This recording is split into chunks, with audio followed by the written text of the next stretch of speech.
చేతిలో శిలను నేను అనుక్షణము నన్ను జెత్తుము శిల్పి చేతిలో శిలను నేను అనుక్షణము నన్ను జెత్తుము ఘోర పాపిని నేను తండ్రి పాపవు బిలో పడియుంటిని ఘోర పాపిని నేను తండ్రి పాపవు బిలో పడియుంటిని లేవనెత్తుము శుద్ధి చేయుము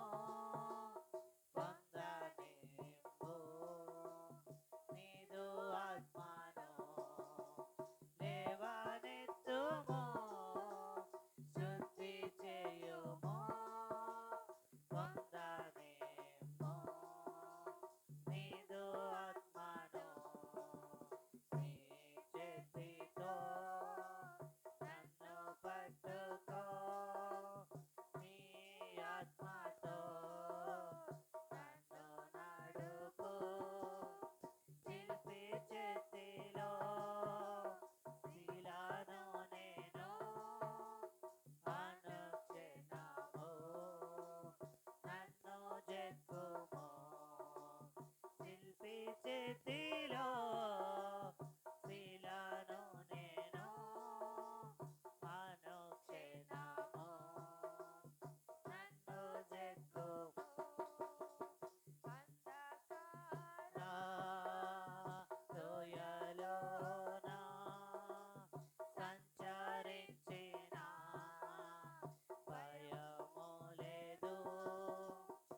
సాగిపోవచ్చున్నది లోకమనే సంద్రములో, లోకమనే సముద్రములో చిన్ని నావనాది సాగిపోవచ్చున్నది లోకమనే సంద్రములో, లోకమనే సముద్రములో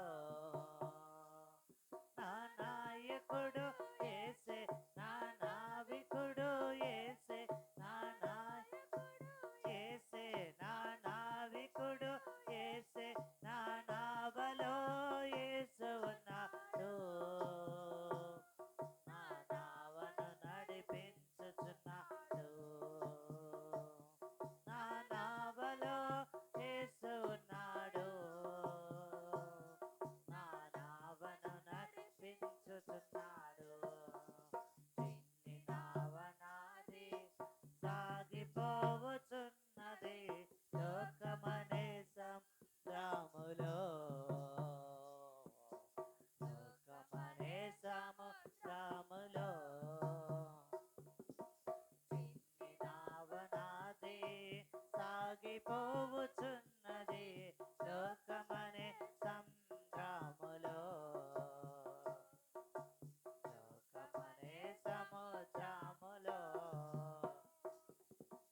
అలలు పైకి లేచిన గాలి విసరి కొట్టిన, అలలు పైకి లేచిన గాలి విసరి కొట్టిన నా నావలో యేసు ఉన్నాడు, తుఫానును గర్జించుచున్నాడు, నా నావలో యేసు ఉన్నాడు, తుఫానును గర్జించుచున్నాడు, చిన్ని నావనాది సాగిపోవచ్చున్నది లోకమనే సంద్రములో, లోకమనే సముద్రములో చిన్ని నావనాది సాగిపోవచ్చున్నది లోకమనే సంద్రములో, లోకమనే సముద్రములో. చాలండి. పోయిన వారము ఏం కథ చెప్పుకున్నాం? ఎవరు చెప్తారు? ఈ ఆదివారం రాలేదు పాప. ఎవరి గురించి చెప్పుకున్నాము? పక్షవాయువు గల వ్యక్తి గురించి చెప్పుకున్నాం కదా. ఆ వ్యక్తిని ఎవరు తీసుకొచ్చారు దేవుని దగ్గరికి? మనుషులు తీసుకొచ్చారు. ఎవరు తీసుకొచ్చారు? స్నేహితులు. కథ పేరు ఏం పేరు అసలు? నలుగురు స్నేహితులు. కథ పేరు నలుగురు స్నేహితులు. ఎవరు తీసుకొచ్చారంట పక్షవాయు గల వ్యక్తిని దేవుని దగ్గరికి? నలుగురు స్నేహితులు తీసుకొచ్చారు. ఏ విధంగా తీసుకొచ్చారు? మంచంలోనే తీసుకొచ్చారు. ఎట్లా ఆయన దగ్గరికి తెచ్చారంట వాళ్ళు? పైనుంచి ఇంటి దగ్గర నుంచి మంచంతో సహా మోసుకొచ్చి పైకెక్కి ఇంటి పైకప్పు తీసి పైనుంచి కిందికి దించారు. మరి ఆ వ్యక్తి స్వస్థత పొందుకున్నాడా? పొందుకోలేదా? ప్రశ్న. పొందుకున్నాడు. స్వస్థత పొందుకున్నాడు కదా. నలుగురు స్నేహితులు తన స్నేహితుని స్వస్థతపరుచుకొని తీసుకెళ్తూ వచ్చినారనమాట. అయితే ఈ వారం కథ పేరు ఏం పేరంటే 12 సంవత్సరాల నుండి రక్తస్రావం గల స్త్రీ కదా. ఆమె గురించి మనం ఈరోజు తెలుసుకుందాం. ఈ విధంగా యేసుక్రీస్తు ప్రభువారు ఆయన గ్రామాలలో సంచారం చేస్తూ రోగులను స్వస్థపరుస్తున్నాడు. అనేక అద్భుత కార్యాలను జరిగిస్తూ ఉన్నాడనమాట. అనేక అద్భుత కార్యాలను జరిగించేటప్పుడు ఇప్పుడు కూడా యేసుక్రీస్తు ప్రభువారు ఆ యొక్క ప్రజలకు దేవుని మాటలు బోధిస్తూ ఉన్నాడనమాట. దేవుడు ఇలా నిల్చొని చెప్తా ఉంటే ప్రజలందరూ కూర్చొని వింటూ ఉన్నారు దేవుని వాక్యాన్ని. వింటూ ఉంటే ఉన్నట్టుండి ఒక వ్యక్తి యేసుప్రభు దగ్గరికి వచ్చాడంట. ఒక వ్యక్తి, ఆ వ్యక్తి ఎవరంటే అధికారి. ఎవరంట? అధికారి. ఒక ఉన్నత స్థానంలో ఉన్నటువంటి ఒక అధికారి. అమ్మా ఆ చైర్ తెచ్చి అక్కడే నాన్న కూర్చుంటుంది. ఒక అధికారి యేసుక్రీస్తు ప్రభు దగ్గరకు వచ్చి ఏం మాట్లాడుతున్నాడు? సైడ్ వేసి అక్కడ ఏం మాట్లాడుతున్నాడు? యేసయ్యా, ప్రభువా, నా బిడ్డ ఏమైంది? చనిపోయింది. నీవు వచ్చి నా బిడ్డను బ్రతికించు ప్రభువా అని యేసుక్రీస్తు ప్రభువారి దగ్గర అడుగుతున్నాడనమాట. ఎవరు వచ్చింది? అధికారి. యేసు ప్రభు దగ్గరకు వచ్చి, ప్రభువా, నా బిడ్డ చనిపోయింది, నీవు వచ్చి ఆమెను బ్రతికించు అని యేసు ప్రభు వారితో మాట్లాడుతున్నాడనమాట. వెంటనే యేసుక్రీస్తు ప్రభువారు ఏం చేస్తున్నారు? నేను వస్తున్నాను, పద వెళ్దామనేసి ఆ వ్యక్తితో కూడా యేసుక్రీస్తు ప్రభువారు లేచి వెళ్తా ఉన్నాడనమాట. సర్వసాధారణంగా మనకు తెలిసిన విషయం ఏంటంటే, ఎక్కడికైనా సరే యేసు ప్రభు వస్తే ఆయన వెంబడితే ఎవరుంటారంట? జన సమూహం. సీఎం సింగిల్గా వస్తాడేమన్నా? సీఎం రారు. ఆయన చుట్టూ ఎవరుంటారు? జనాలు ఉంటారు కదా. బాడీ గార్డ్స్ ఉంటారు, జనాలు ఉంటారు. జనాలు ఎందుకు వస్తారు? ఆయనను చూడడానికి వస్తారు. బాడీ గార్డ్స్ ఎందుకు? ఆయనకు రక్షణగా అన్నమాట. అయితే యేసుక్రీస్తు ప్రభువారు వచ్చినప్పుడు కూడా ఏందానికి వచ్చినారంటే, జనాలందరూ ఆయనను చూడాలని, బాగలేని వారు స్వస్థత పొందాలని, అదే పనిగా ఆయనను చూడడానికి జనాలు అనేక మంది యేసుక్రీస్తు ప్రభువారు ఉన్న చోటికి వస్తారనమాట. ఇక్కడ కూడా ఆ చిన్న బిడ్డను బ్రతికించడానికి యేసు ప్రభు వెళ్తూ ఉంటే జన సమూహము చాలామంది వచ్చారంట యేసుక్రీస్తు ప్రభువారు వెనకాల. వచ్చినప్పుడు ఒకానొక సందర్భంలో నిలబడి యేసుక్రీస్తు ప్రభువారు ప్రజలతో మాట్లాడుతూ ఉన్నారు. స్మైలీ, నీకు చాక్లెట్ ఇస్తాలే, సరేనా? నువ్వు మంచి పాపవు. జనాలతో మాట్లాడుతూ ఉంటే ఆ సిచ్యువేషన్లో ఏం జరిగిందంటే, ఒక స్త్రీ యేసు ప్రభు యొక్క చెంగును తాకిందన్నమాట. ఎవరు ఈ స్త్రీ? ఎక్కడ నుండి వచ్చింది ఈ స్త్రీ? ఆమెకున్నటువంటి రోగం ఏంటి అని మనం తెలుసుకున్నట్లయితే, ఈ యొక్క స్త్రీ 12 సంవత్సరాల నుండి రక్తస్రావంతో బాధపడతా ఉందంట. ఎన్ని సంవత్సరాలు? 12 సంవత్సరాలు. ఇది తీసుకొని కూర్చోండి, నా స్టూల్ తీసుకొని కూర్చోండి. 12 సంవత్సరాల నుంచి రక్తస్రావంతో బాధపడతా ఉందన్నమాట. ఇక్కడ చూడాలి మిగతా వాళ్ళు. ఏంటి ఆ రక్తస్రావం అంటే? ఆమె శరీరం నుంచి రక్తము పోతూనే ఉంటుంది, రక్తము బయటికి వెళ్తానే ఉంటుంది అన్నమాట. కాబట్టి ఆమె ఎంతగానో రోగి అయిపోయింది. ఎన్నో హాస్పిటళ్ళు తిరిగింది. ఎందుకు? ఆ రక్తస్రావము ఆగిపోవడానికి, ఆమె ఆరోగ్యం బాగుపడడానికి ఎన్నో హాస్పిటల్ తిరిగింది. ఎంతోమంది వైద్యులకు చూపించిందనమాట. ఎవ్వరు కూడా ఆమెను బాగు చేయలేకపోతే వచ్చినారు. ఆమె దగ్గర ఉన్నటువంటి డబ్బులంతటినీ కూడా ఆమె ఖర్చు చేసేసింది. దేనికోసం? ఆరోగ్యం కోసం. ఇక్కడ బాగా అవుతుందని ఎవరైనా చెప్తే ఇక్కడికి వెళ్తుంది, అక్కడ బాగా అవుతుందని ఎవరైనా చెప్తే అక్కడికి. ఈ విధంగా వెళ్తా ఉండి ఆమె దగ్గర ఉన్నటువంటి డబ్బులన్నీ ఏం చేసిందంట? అయిపోజేసుకునింది. ఇప్పుడు ఆమె దగ్గర ఏమీ లేదు. ఇక్కడ చూడాలా, నా తిక్కు మీకు పని, పక్కన కాదు. మీరు శ్రద్ధగా వాక్యం వినండి చాలు. ఏమీ లేదు ఆమె దగ్గర. ఏమీ లేని పరిస్థితులలో చాలా బాధపడుతూ ఉంది. ఏమీ లేని పరిస్థితులలో మనకొచ్చే ఒక ఆలోచన ఏంటంటే, ఒకవేళ అదే జబ్బులు కానీ దీర్ఘకాలిక రోగాలు మనల్ని అంటి పీడిస్తూ ఉంటే మనకొచ్చే ఆలోచన ఏంటంటే, ఇంకా ఈ జీవితం ఇంతటితో ముగించేద్దాం. ఎందుకంటే ఒక 5 రోజులు ఒక స్త్రీ బహిష్ఠైన తర్వాత ఒక 5 రోజులు తన నొప్పి, వాసన ఇదంతా భరించలేకుండా ఉంటుంది. అలాంటిది 12 సంవత్సరాలు ఆమె రోగం చేత ఏమవుతుందంట? బాధపడతా ఉంది. మనమైతే ఎప్పుడో చచ్చిపోయిందము. అయితే ఆ స్త్రీకి ఎందుకో ఒక ఆలోచన వచ్చిందంట. ఇన్ని ఏండ్లుగా వైద్యుల దగ్గర చూపించుకుంటున్నాను, ఎక్కడే కానీ నాకు స్వస్థత దొరకలేదు. ఏ వైద్యుడు నన్ను నయం చేయలేకపోయినాడు. ఇంకా నా బ్రతికి ఎందుకు అనుకునింది. కానీ ఒక ఆలోచన ఆమెకు వచ్చింది. యేసుప్రభు అంట ఆయన ఈ ప్రాంతానికి వచ్చాడంట, ఒకసారి నేను కూడా వెళ్తే బాగుంటుంది అని అనుకునింది అనమాట ఆమె. ఒకసారి నేను కూడా వెళ్తే బాగుంటుంది. కానీ ఆయనకు వెళ్ళి నా సమస్య ఎలా చెప్పాలి, తనలో తాను ఆలోచించుకుంటా ఉండింటుంది బహుశా.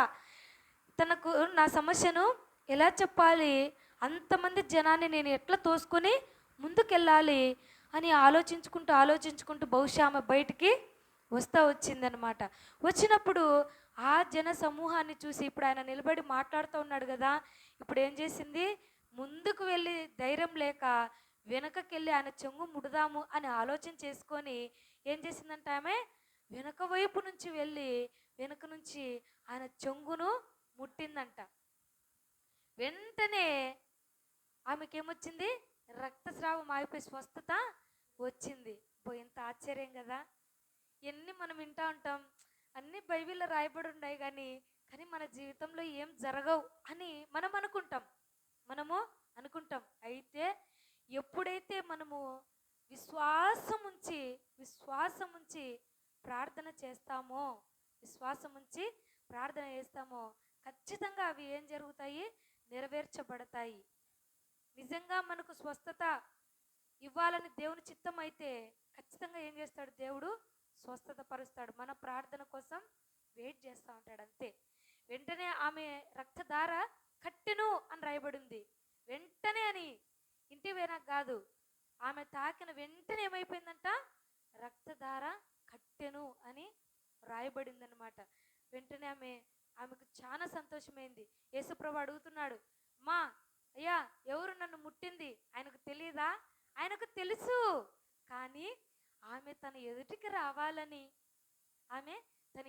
రావాలని యేసుప్రభు యొక్క ఆశ.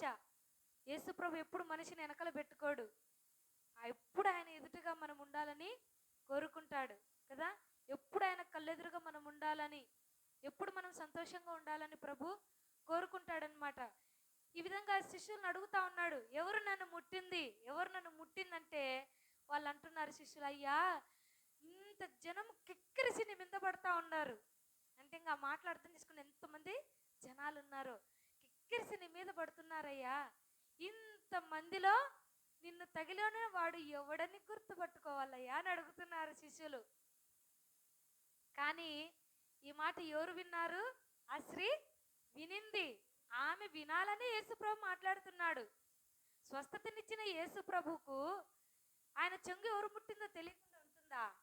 ఉండదు కదా. కానీ ఆమె యేసుప్రభు ఎదుటికి రావాలని యేసుప్రభు ఆ ప్రశ్న అడుగుతూ వచ్చాడనమాట.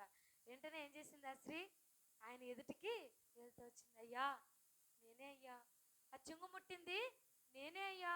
భయపడతా ఉంది. ఇప్పుడు మనం పోయి చక్కగా వెళ్ళి జగన్ సార్ వచ్చేటప్పుడు ఆయన వస్త్రాన్ని ముట్టుకుంటామా? అంత ధైర్యం ఉంది మనకు? లేదు కదా. భయం కదా మనకు ముట్టుకోవాలంటే. ఆయన వెహికల్కి ఎదురుపోవాలని మనకు భయమే కదా. అలాగే ఈమె కూడా భయపడింది. వెంటనే, అమ్మా నువ్వేం భయపడద్దు, నీ విశ్వాసం నిన్ను స్వస్థపరిచింది అని యేసుక్రీస్తు ప్రభువారు ఆమెతో మాట్లాడుతూ వచ్చాడనమాట. వెంటనే ఆమె సంతోషంగా ఇంటికి వెళ్ళింది. అదేవిధంగా ఒక అధికారి యొక్క కుమార్తె చనిపోయిందని చెప్పుకున్నాం కదా ఫస్ట్. యేసుక్రీస్తు ప్రభువారు అక్కడికి వెళ్ళి ఆ బిడ్డను కూడా బ్రతికిస్తూ వచ్చినాడనమాట. కాబట్టి ఈ కథ ద్వారా మనం తెలుసుకోవాల్సింది ఏంటంటే, విశ్వాసం ఉంచి మనము ప్రార్థన చేయాలి. ఎన్ని సంవత్సరాల రోగం అది ఆమెకి? 12 సంవత్సరాల రోగం. ఏం రోగం అంట? రక్త స్రావము. స్రావం అంటే ఏంటి? బయటికి వచ్చేయడం, లేకపోతే ప్రవహించడం, వచ్చేయడం అనమాట. రక్త స్రావము అంటే రక్తము బయటికి వచ్చేయడం. ఇటువంటి భయంకరమైనటువంటి రోగాన్ని దేవుడు ఏం చేసినాడంట? బాగు చేసినాడు. చనిపోయిన ఆ చిన్న బిడ్డను ఏం చేసినాడంట? బ్రతికిస్తూ వచ్చినాడు. అందుకే ప్రభు ఒక మాట అంటాడు, నమ్ముట నీ వలనైతే నమ్మువానికి సమస్తము సాధ్యమే. మనం చేయాల్సిన పని ఏంటంట? ప్రార్థన చేయాలి. రెండోదిగా ఏం చేయాలంట? నమ్మాలి. మనము ఎంతకాలం అపనమ్మకం పెట్టుకొని ఉంటే ఆ ప్రార్థన నెరవేర్చబడదన్నమాట. మనం నమ్మాలి, ఇది జరుగుతుంది ఖచ్చితంగా అని నమ్మి ఏం చేయాలంట? ప్రార్థన చేయాలి. ప్రభునందు విశ్వాసం ఉంచితే ప్రభు మన జీవితంలో కూడా అద్భుత కార్యాలను జరిగిస్తాడు. ప్రార్థన చేసుకుందాం. ప్రేమగల తండ్రి, పరిశుద్ధుడైన దేవా, మీ యొక్క పరిశుద్ధమైన శ్రేష్టమైన ఘనమైన నామానికి స్తోత్రమయ్యా. మరి రక్తస్రావం కలిగినటువంటి స్త్రీని తండ్రి మీరు బాగు చేస్తూ వచ్చినారు ప్రభువా. నమ్ముటని వలనైతే నమ్మువానికి సమస్తం సాధ్యమని మీ యొక్క వాక్యం చెప్తా ఉంది నాయన. ఇదిగో తండ్రి, మా యొక్క సమస్యలను బట్టి, మా యొక్క ఇరుకులను బట్టి, ఇబ్బందులను బట్టి మా జీవితంలో మేము కృంగిపోకుండా మీ యందు విశ్వాసం ఉంచి ప్రార్థన చేసే వారముగా మేము ఉండుటకు సహాయం చేయండి. వచ్చిన ప్రతి బిడ్డను పేరు పేరును జ్ఞాపకం చేసుకోండి. పిల్లల చదువు విషయంలో తోడుగా ఉండండి. వారికి తండ్రి విద్య యందు, బుద్ధి యందు అన్నిట్లోనూ ప్రభువా మంచి విధేయత కలిగిన బిడ్డల వలె ఈ బిడ్డలు ఉండగలిగినట్లు మీరే సహాయం చేస్తురమ్మని, వచ్చిన ప్రతి కుటుంబాన్ని దీవించి ఆశీర్వదిస్తురమ్మని యేసయ్య పరిశుద్ధమైన నామమున స్తుతించి ప్రార్థించి అడిగి వేడుకుంటున్నాము తండ్రి. ఆమేన్. ప్రైజ్